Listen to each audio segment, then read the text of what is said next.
This comic pick. Yeah, I'm your host. What do we have on tap today? Well, John, it's like, we're talking about that inexhaustible well of content that is Star Wars. And this is like going to be like the first of two podcasts that are going to be wrapping up the like Empire Strikes Back, Return of the Jedi era that Marvel has been running like for the past couple of years now.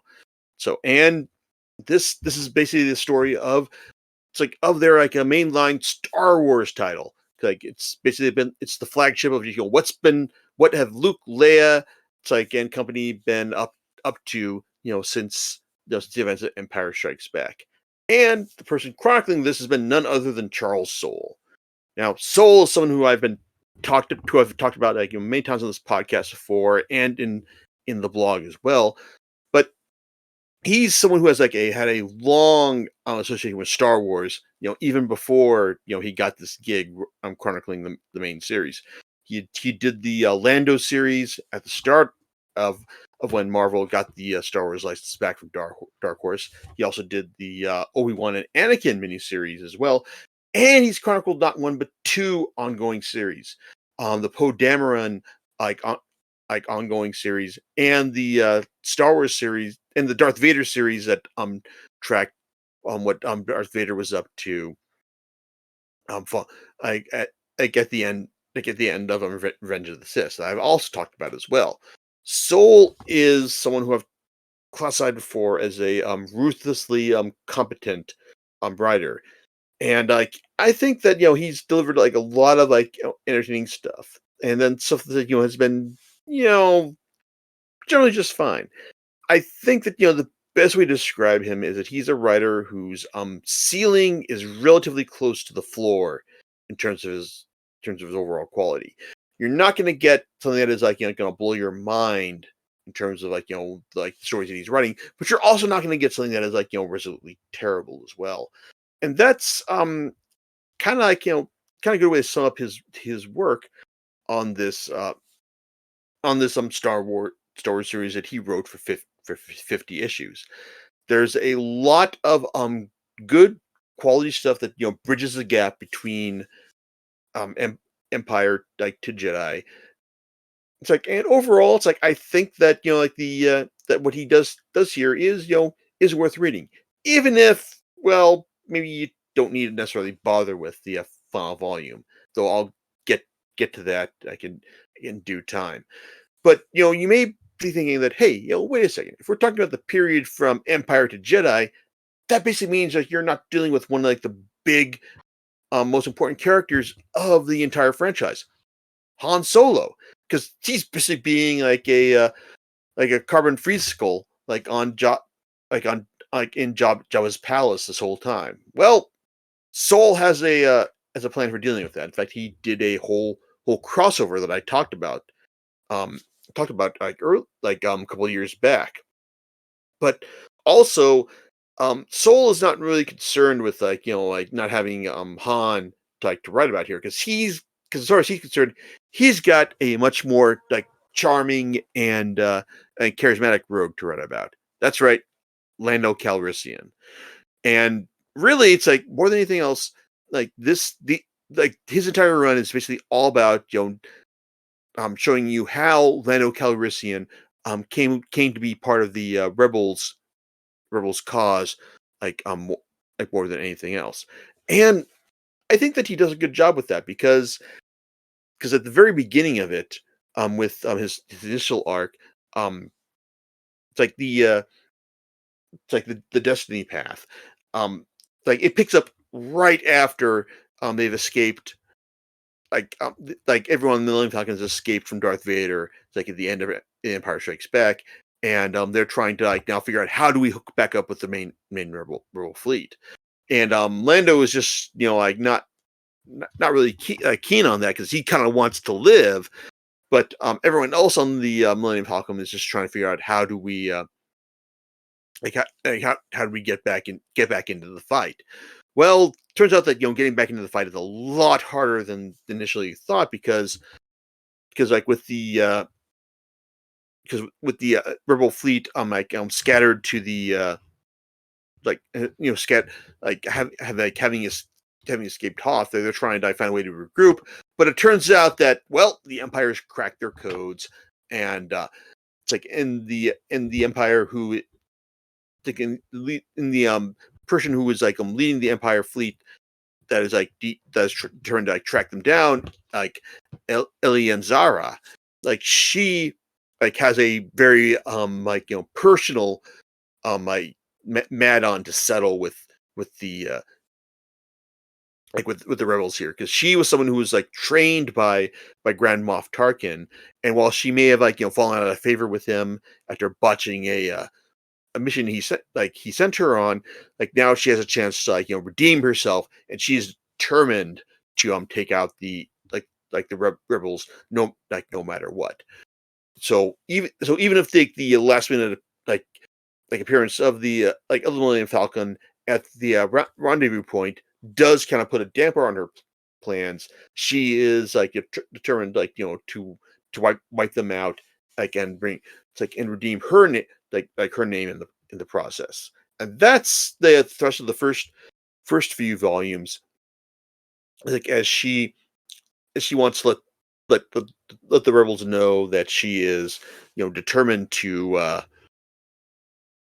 it's determined fight hunt them down. It's like and let them know that hey your days are numbered because I have a plan to take you on out. Now if you'll excuse me for just 1 second here.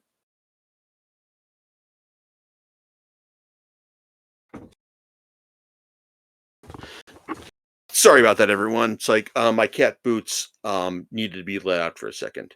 So, oh, that's right. So where was I? Well, it's like that's only part of the situation because while the rebels are trying to find a way to survive, after having their ass handed to them at the events of the Battle of Hoth. Well, like they got plans for that, and Soule has plans for that as well. He's because this is a guy who does have who does think about the overall the overall situation to fight for this. Like, dude is a Star Wars super fan who isn't who isn't just has just written a lot of Star Wars comics before he got this thing, but he's also one of the lead architects for the High Republic era initiative as well. So this is a guy who knows who's very much well aware of what the stakes are for the rebels at this point. So he's got plans for them to to find a way to get new codes in order to unbreakable ones for the like the that the Imperials can't read, but also a way to just get Lando involved in all this as well because Lando is just kind of hey, I'm kind of I'm kind of forced to be with you because you guys kind of dragged me out of out of my main gig. It's it's at the end at the end of Empire. So I'm kind of having to work with you, but I'm not entirely sure if I want to just dedicate myself to this to this cause like as it is. So you got Orlando like eventually slowly being won over by the like by the rebels and just just being basically just a chat a challenge to his suave manipulative ways and also his his luck as well, but also the fact that his soul places his relationship with his buddy Lobot, who was just kind of like a cameo character in Empire Strikes Back, but someone who he plays front and center in the Lando miniseries, and basically is showing you this cyborg who someone who was a good friend of Lando's who believed in him, but then kind of paid the price for it when things went bad when Lando wound up unknowingly hijacking the Emperor's yacht in his miniseries, and now Lobot is just kind of like a silent accomplice to what Lando is doing, and Lando is just kind of determined to just find a way to how do I help my friend get back to the man he was before, and that turns out to be by way of um like dealing with this talkie droid from the High Republic era that helps the Republic create a new uncrackable code to communicate with communicate with its various cells, against the Empire. But at the same time, though, this talkie droid also has a way to bring bring Lobot's functional capacity back to it back to the way it normally was, allow him to articulate himself in the way he was before, things went bad on his mission, on that mission, fated mission with Lando. So it's interesting to see, Lando just, try to, manage this hierarchy of trust. Basically, he wants to do good by his best buddy Lobot, but he also, doesn't want to, set fire to, all these new contacts he's set up with in in the Republic. And that's kind of like how things go for the first few volumes.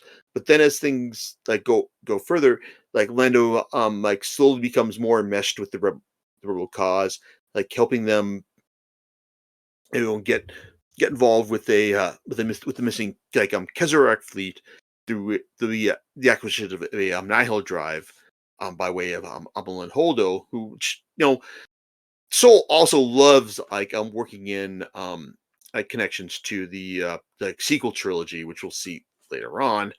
But but overall, it's we get to see him develop Lando more as a someone who just, is not just so much in it for himself, but also just, hey, he has his own connections with the he develops his own affection for the rebel cause and the people that are it's that are part of it as well. This is also a good time to point out that the Dark Droids crossover, which, there are two major crossovers Soul manages here. First, in the War of the Bounty Hunters, which is all about, you know Boba Fett trying to get Han Solo and Carbonite back to Jabba the Hutt as he was paid to be, and the Dark Droids crossover, which is basically all about an evil intelligence, infecting all of the droids in the Empire and surrounding areas, like that is trying to just, be the supreme intelligence and dominant force in galactic affairs. I I thought that arc there was good because it did a good job further establishing Lando's relationship with Lobot, while also portraying Lobot as someone who's had been susceptible to to the infection, and also setting up the like like Lando's deception as someone who sold out the rebellion, as giving the talkie droid that had developed their code to Jabba the Hutt as a way of settling his debt with them. And then, oh wow, it's once he had to confess this in order to save Lobot's life. Well, now that led to the final, like the main, it's like the big climax of this run, the trial of Lando Calrissian.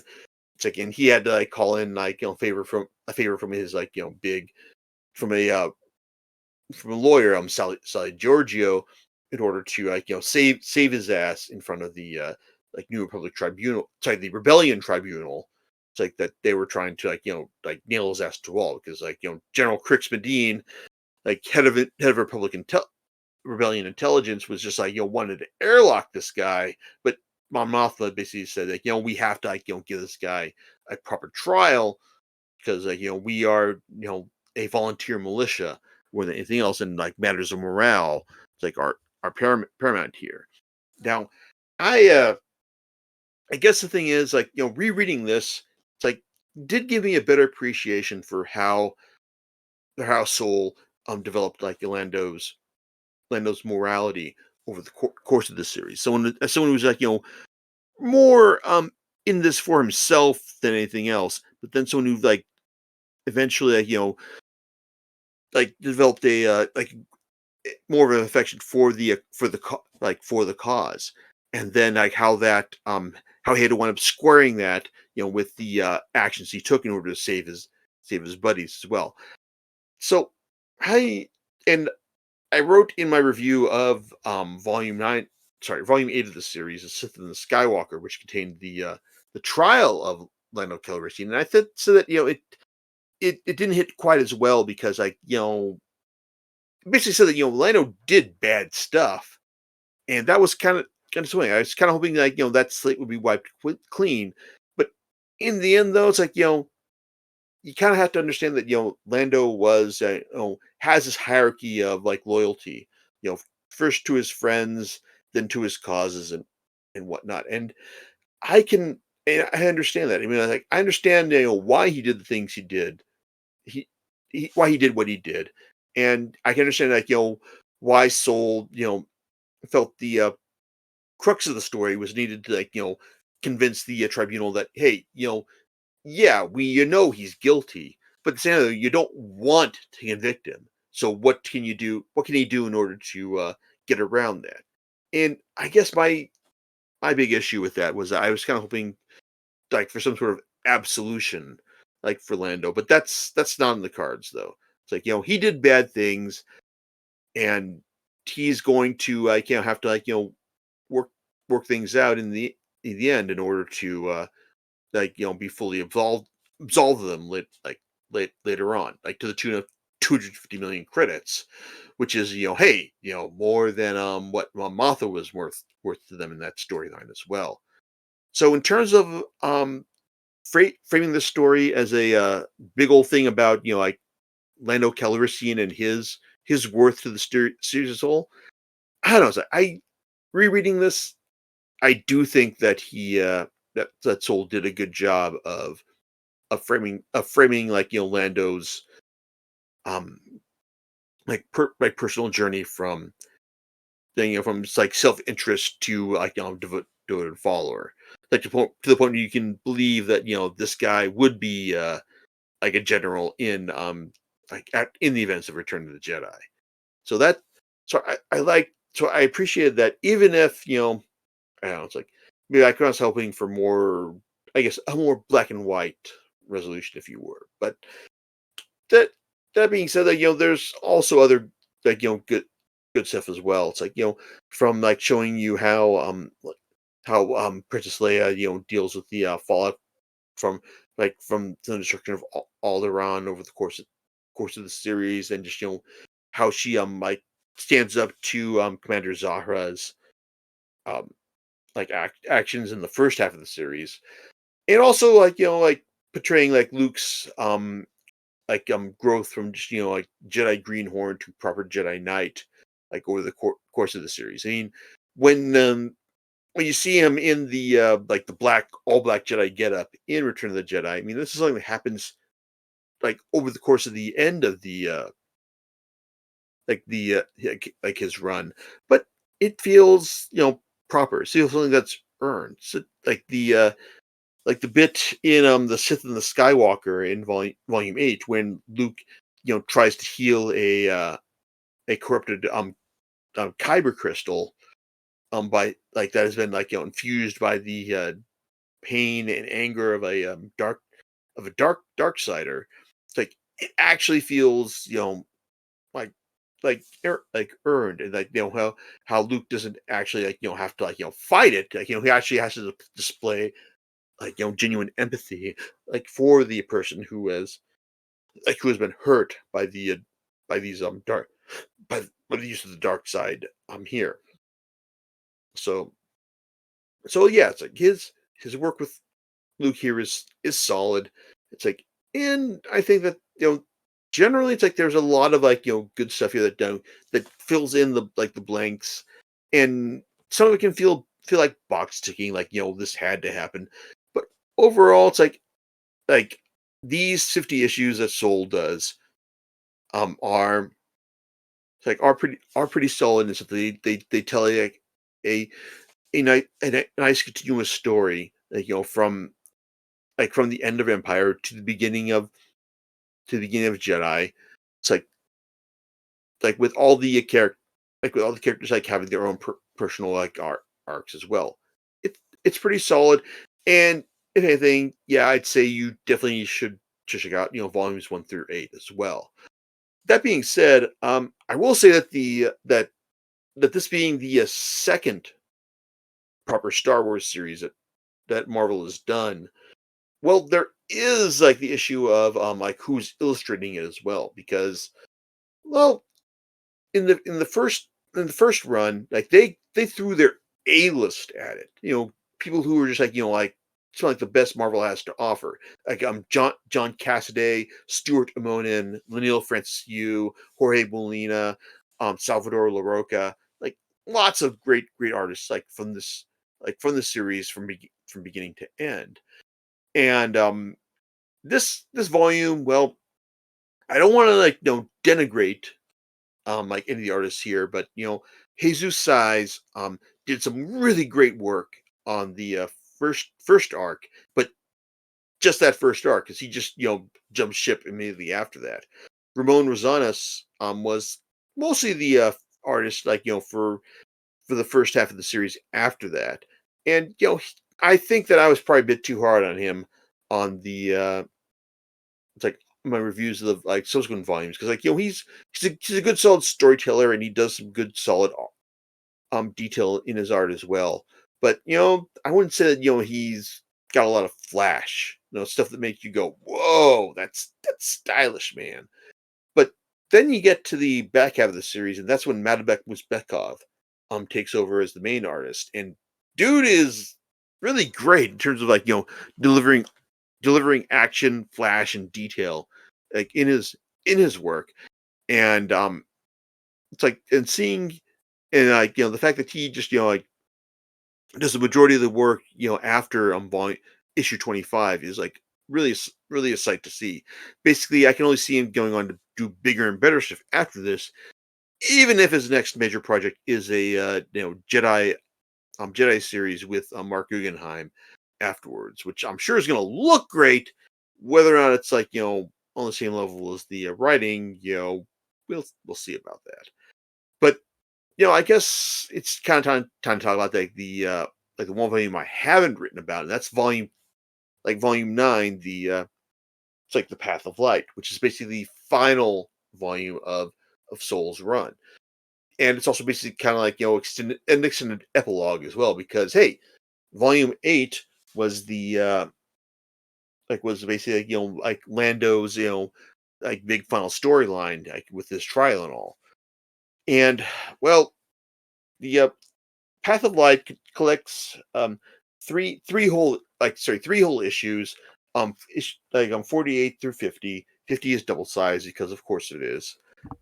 And issues 48 and 49 are a two-parter about Leia, just like just dealing with her survivor's guilt about the destruction of Alderaan, and then finding out that hey, turns out that the it's like the Alderaan survivors fleet may have disappeared, and and hooks up with Luke and another like pilot from the that is like meant to keep in contact with the fleet, and they try to find out what's happened to it.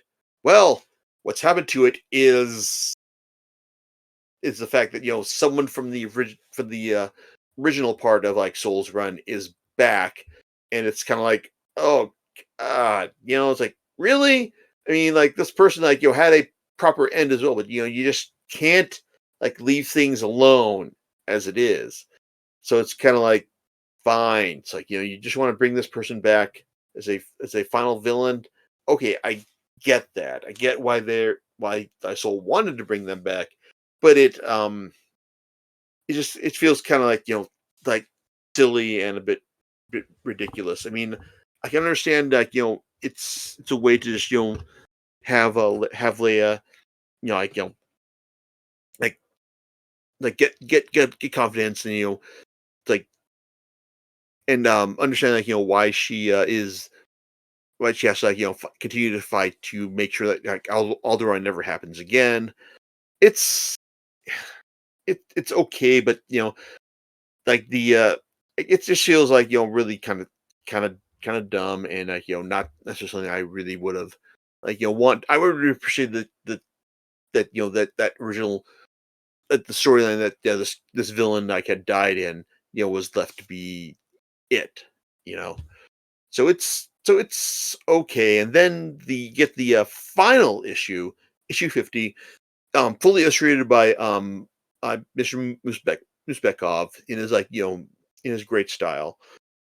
And well, it's kind of weird because it's basically told in flashback as a story that Luke is telling to Ben Solo. Yeah. So he's telling them about the time that that he went that Luke went back to visit like the sea of mushrooms like from previously in the series. And now I didn't mention this, but yeah, there's a sea of mushrooms in Soul's Run, and it's actually really cool and like strange and weird in a way that really appreciated. But then when Luke goes back to visit them and just like in order to like get more information about like the way the force that he's been following, he encounters a different intelligence that's been imprinted on the sea here, and intelligence gives them this box that says, "Hey, you just give them like give someone a give this box a bit of genetic material, and they will kill anything that this intelligence was is attached to." And once everyone realizes like this, they said, "Well, there's only one person we can think of, Emperor Palpatine." So this story is basically notable for the fact that it gives Chewbacca a really good dramatic moment. Is that he tells like C-3PO to don't paraphrase what I'm telling you. Tell them exactly what I'm telling you, in the sense that hey, like Palpatine like reduced my people to slavery, burned our forests, like ruined our lives. So when I find out that there's a chance that we're just gonna kill him outright, I'm gonna take it. And so that's what he does. And well, as you might guess, it turns out that that that just inputting the like like someone's genetic information into this box to kill a person, well, there might be a catch. Might be the fact that it might just kill everyone that this person has interacted with. And when it comes down to the fact that Palpatine has interacted with a lot of people over the course of his life, well, we're not just talking about like hundreds of people. We're talking about tens of thousands or more. So now they've got to figure out a way to deal with this. And well, you know, it's dealt with. And in the end, the moral of the story is that Luke tells Ben is that, hey, you can't um become evil to fight evil. And well, sure, I get what you're saying there, and I respect like Soul's efforts, and so that he is someone who has like done a lot to like develop the the sequel trilogy, because he's the guy who did the Poe Dameron series. He's the one who did the Rise of Kylo Ren miniseries, and he's doing a follow up to that series as well. So, uh, yeah, I can understand like how he's vested in like in filling out that particular era, but I don't think this quite connects in the same way that how it's that a lot of the stuff that he did previously has done. Like basically to the point that where, hey, if you're reading this, if you wanted to read like this era of Star Wars, you can probably just read volumes 1 through 8, and then just skip volume 9 on honestly, because the story is all this era of Star Wars as written by Soule is basically all about Lando's like growth and development as a character, and showing you how how he comes like a willing believer in the like in the rebel cause. Volume 9, the Path of Light, doesn't really further that storyline in any meaningful way. It's not terrible, but I'd say it's closer to the floor of what Soul is capable of more than anything else. So overall, yeah, I did enjoy um like Soul's run on Star Wars. And yeah, I kind of felt that hey, it was inevitable that he was gonna get a shot at the brass ring here. And overall, it's like I did enjoy rereading it and just seeing all the like his how he filled out this particular era like of the franchise, both in ways that were like obvious, had lots of like deep like Star Wars cuts, and it's like in ways and in ways that like made perfect sense to people who weren't familiar with the like franchise as well. It's like I enjoyed it, but it's like I think like I'm looking forward to seeing what where things go from here. It's it's not bad, but like I said, maybe don't need to buy that final volume. Just saying. All right. Well, thanks for the recommendation. Do you know what you're going to be talking about next time? Well, next time it's like depending on whether or not it arrives in time, I may be talking about heliocentrism as told by manga in Orb on the movements of the Earth. Which hey, if you're not watching the anime on Netflix, you totally should be because it's really good. But if it's not, it doesn't arrive in time, then maybe I'll be talking about another Star Wars series, the deeply uneven run of Greg Pak on Star Wars. Or hey, it's like it's the year of our Lord 2025 now, so maybe I should start talking about the best of 2024, which hey, it's gonna be Delicious in Dungeon and a bunch of other series about after that. So there you go. It's a Well, mystery. it's a mystery, but you've given us some possibilities. And we will talk to you all on the next Comic Picks by the Click. It is everyone.